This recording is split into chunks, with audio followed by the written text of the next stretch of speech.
juez decidió no poner las medidas cautelares que le solicitaban tanto la Fiscalía como las acusaciones populares de PP y Vox, que pasaban por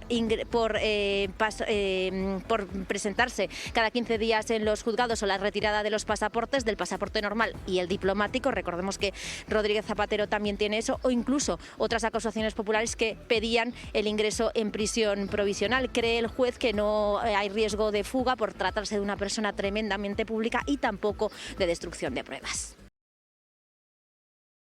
Como era de esperar, la declaración del expresidente Zapatero ante la Audiencia Nacional de este pasado miércoles no ha parado de generar todo tipo de análisis y reacciones, siendo uno de los más destacados las razones por las que la Fiscalía pidió la retirada del pasaporte del expresidente, su comparecencia quincenal en los juzgados, y el impacto mediático de la medida ante la opinión pública al buscar culpabilizarlo. Entre los más señalados y comentados, las redes sociales han destacado la del periodista Ernesto Ekaizer y el analista Ignasi Guardans, que han querido poner el foco en el papel que está jugando la Fiscalía Anticorrupción en todo este caso, y la mano oscura entre bambalinas del fiscal Alejandro Luzón de la mano del Partido Popular como previo pago, para ser su próximo fiscal general del Estado. Un pago y colaboración entre la Fiscalía Anticorrupción y el Partido Popular a la hora de unir estrategias judiciales, que ya fue denunciado en el llamado caso Ábalos por los periodistas Ernesto Ekaizer y Silvia Inchaurrondo, ante la petición de la Fiscalía y el Partido Popular de rebajar la petición de pena al empresario corrupto Víctor de Aldama. Cuando el fiscal anticorrupción ha observado que hay un encausado que está facilitando y colaborando, pues lo lógico es pedir una disminución de la pena. Lo ha hecho el fiscal anticorrupción.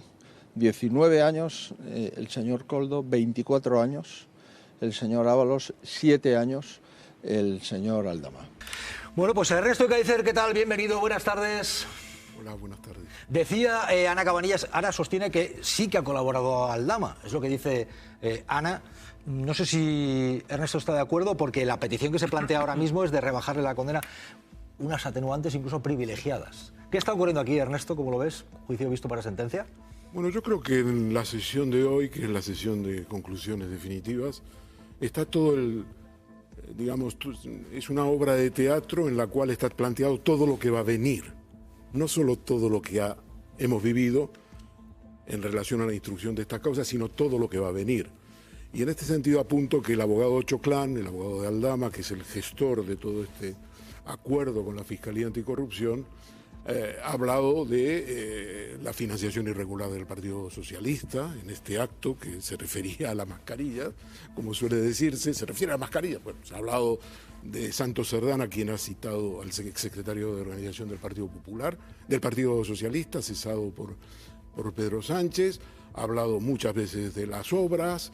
En otros términos, lo que aquí hay es el despliegue de todo lo que va a venir, porque la instrucción queda en la Audiencia Nacional, y esos casos de la Audiencia Nacional son los que se van a desarrollar, ya veremos. La Audiencia Nacional no tiene los tiempos del Supremo. Pero hay un problema fundamental. Se han inventado una figura americana que aquí no existe, que es la figura, esta figura que ha defendido el fiscal, el fiscal jefe de la Fiscalía Anticorrupción, el señor Luzón. Porque aquí, digamos, en lo que se refiere al Código Penal, se establece que esto se puede aplicar para los que no son reos habituales. Punto del Código Penal, del artículo 80. ¿Esto qué quiere decir? ¿Que Aldama no es un reo habitual? ¿O no sabemos todos que tiene una causa que todavía es más importante que esta, que es la causa de los 210 millones de euros de los hidrocarburos? Por lo tanto, el señor Luzón nos ha presentado un personaje que no es el personaje que habitualmente, como dice el Código Penal, se utiliza para estar. Él no es un reo habitual. La intervención de Choclán es muy decisiva. La intervención de Choclán dice que ¿es su abogado?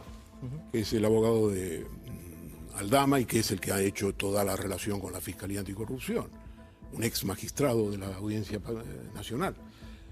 Es decisiva porque él lo que ha dicho hoy es que Aldama en realidad es el último de la fila, es el último que entra a la trama, que la trama ya existía antes. Fijaos qué audacia, ¿no? La trama existía y entonces se incorpora, y como si es el que pagaba, ¿cómo va a existir la trama? En otros términos, lo que tenemos es lo siguiente: el fiscal anticorrupción, Luzón, su mandato vence en septiembre del 2027. El señor Luzón está preparando ser el próximo fiscal general del Estado, porque la manera en que se ha unido a Choclán y Aldama indica que se ha entregado. El señor Aldama no ha salido, como dice el fiscal hoy, del crimen. Ha dicho, hay que ayudar a los que salen del crimen.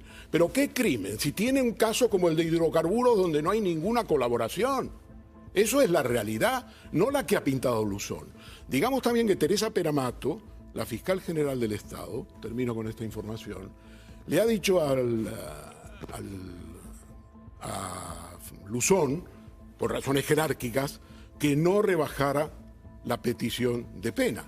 El artículo 25 del Estatuto Orgánico del Ministerio Fiscal lo obliga a seguir esa orientación.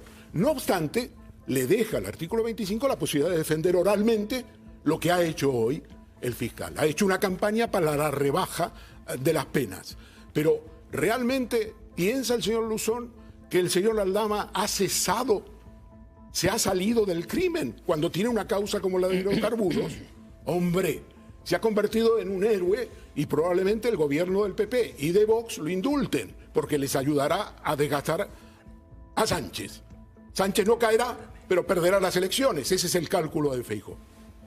Bueno, entre tanto, un día también ajetreado en los tribunales ha ido Miguel Ángel. A ver, ha resultado un poquitito chocante que el fiscal defendiese la rebaja de pena que solicita la acusación del Partido Popular al nivel subsuelo, es decir, por debajo de los 2 años, que Luzón, eso implica que no entraría Aldama en la cárcel. Efectivamente. Claro, pero Luzón, el fiscal, se quedó en los 7. Dice, bueno, pero yo entiendo, el fiscal, defendió la actuación del abogado del Partido Popular, diciendo, hombre, es muy comprensible que hay quien pida mucho menos de lo que pido yo, que son 7 años. Sí, claro. Y no hacer causa también. A ver, yo voy a empezar diciendo que para mí el artículo 125 del Código Penal en España tiene que ser reformado.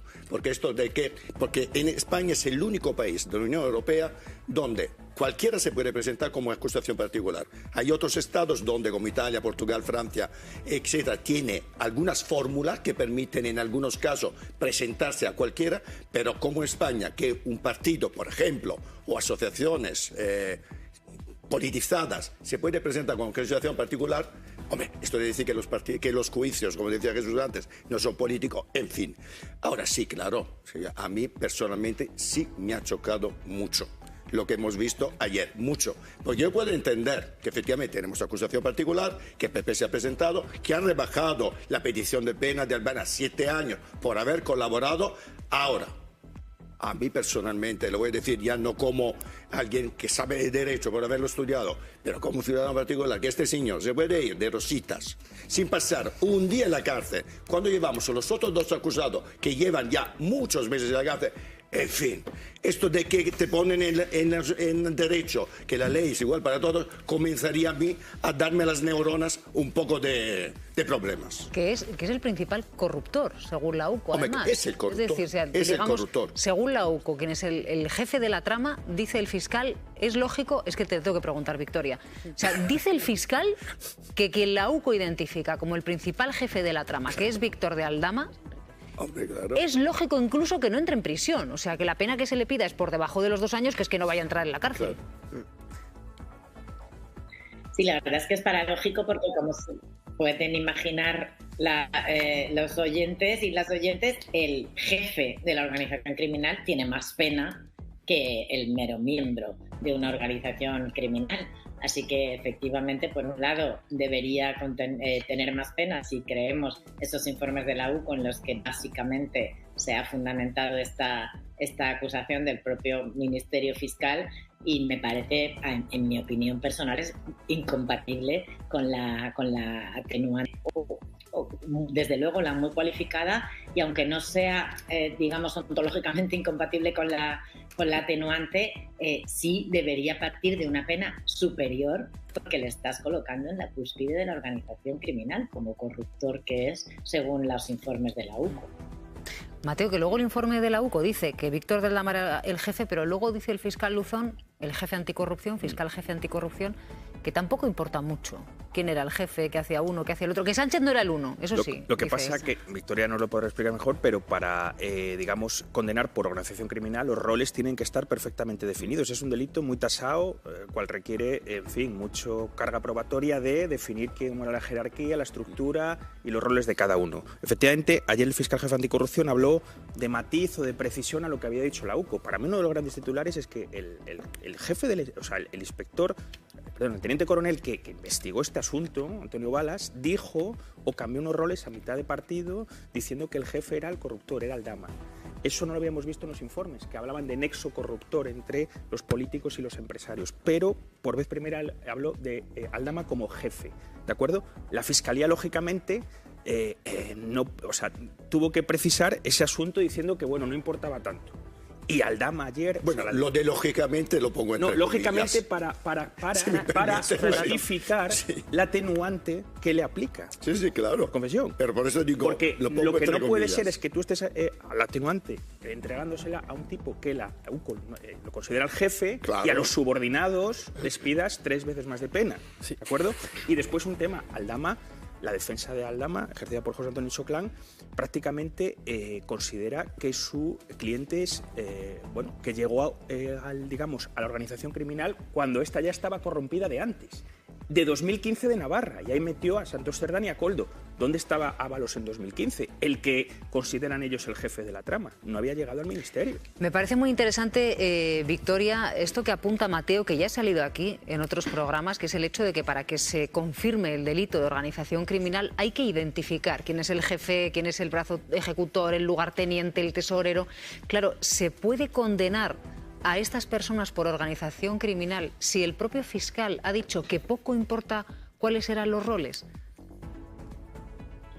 No, la verdad es que sí, normalmente se exige una tipificación y una demostración de ese organigrama, efectivamente, y de hecho, como acabamos de decir, tienen más pena los jefes que cualquier miembro ordinario, digamos, de esa organización criminal, sea enorme o pequeña en cuanto al número de miembros. Es muy dudoso también que alguien se defienda, que intenta salir de ese entorno criminal, utilizando las palabras del propio Luzón sobre la base del atenuante, ya que no podía decir que estaba colaborando con la verdad o que era una cooperación muy, muy eficaz, cuando en realidad Aldama además presuntamente está en otras tramas de corrupción, aún pendientes de enjuiciamiento, no tan rápido como estas, con administraciones de otros signos políticos. O sea, lo que sería insoportable para el Estado es decir que premiar a alguien que la UCO te dice que es el jefe y que es el corruptor, y además que siguiera en otras tramas o que en realidad estuviera esperando a beneficiarse de este juicio para seguir delinquiendo, corrompiendo en otros, ¿no? O en otras administraciones, o pendiente de juicio respecto de otras causas. La verdad es que en este sentido el papel de este acusado, que su abogado Choclán, que es magistrado en excedencia también, y él mismo dicen que sí se han beneficiado de este pacto con Fiscalía a cambio de colaborar, y que se sitúa en teoría en la cúspide de esa organización y que de hecho es el corruptor, que es lo que nos falta siempre en muchos juicios sobre corrupción. Tenemos a los corruptos o corrompidos, pero no al corruptor, y en este caso pues estaba y bueno, se entiende que sí es el jefe y corrompe también en otros niveles de la administración, en otras administraciones de distinto signo político. Es complicado pensar que ha salido de ese entorno criminal y merece ese premio tan destacado.